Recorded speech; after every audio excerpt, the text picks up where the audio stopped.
लखीमपुर खीरी, जहां फिलहाल हर वक्त पुलिस का पहरा है, जो फिलहाल नेताओं का ठिकाना है। किसानों का आंदोलन और फिर कुछ किसानों की गाड़ियों से टक्कर में मौत। लखीमपुर खीरी इन दिनों इसी वजह से चर्चा में है। लेकिन ये पहली बार नहीं है जब किसी अपराध में राजनीतिक कनेक्शन के कारण लखीमपुर खीरी चर्चाओं में रहा।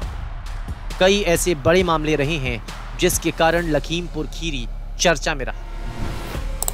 मधुमिता शुक्ला हत्याकांड, मंजूनाथ हत्याकांड, किसानों की गाड़ियों से कुचलकर मौत, ये तीन मामले हैं जिनके बाद लखीमपुर खीरी सुर्खियों में रहा। एक एक कर तफसील से बताते हैं आपको उन केस के बारे में जिसकी वजह से लखीमपुर खीरी सुर्खियों में रहा है। सबसे पहले शुरुआत मधुमिता शुक्ला हत्याकांड से। साल 2003 में कवित्री मधुमिता शुक्ला की हत्या हुई। हत्याकांड का दोषी अमरमणि त्रिपाठी पाया गया। वारदात को अंजाम दिया गया था लखनऊ में, लेकिन मधुमिता शुक्ला रहने वाली लखीमपुर खीरी की थी, जिसके कारण उत्तर प्रदेश पुलिस से लेकर सीबीआई तक सभी का चक्कर लखीमपुर खीरी में लगा रहा।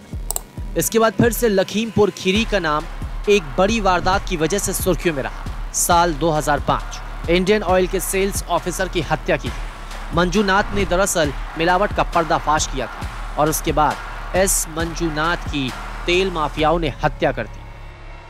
इस केस में भी कोर्ट ने दोषियों को सख्त सजा दी और फिर सजा के खिलाफ अपील भी की गई, लेकिन सजा को बरकरार रखा गया।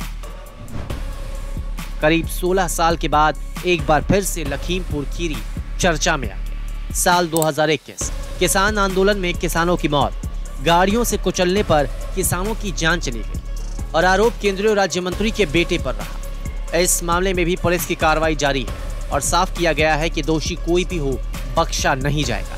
लखीमपुर खीरी में जो कोई बड़ी वारदातें हुई है उसमें सजा पक्के तौर पर हुई है। आरोपी बख्शे नहीं गए। अब नजरें साल 2021 के इस बड़ी घटना की ओर।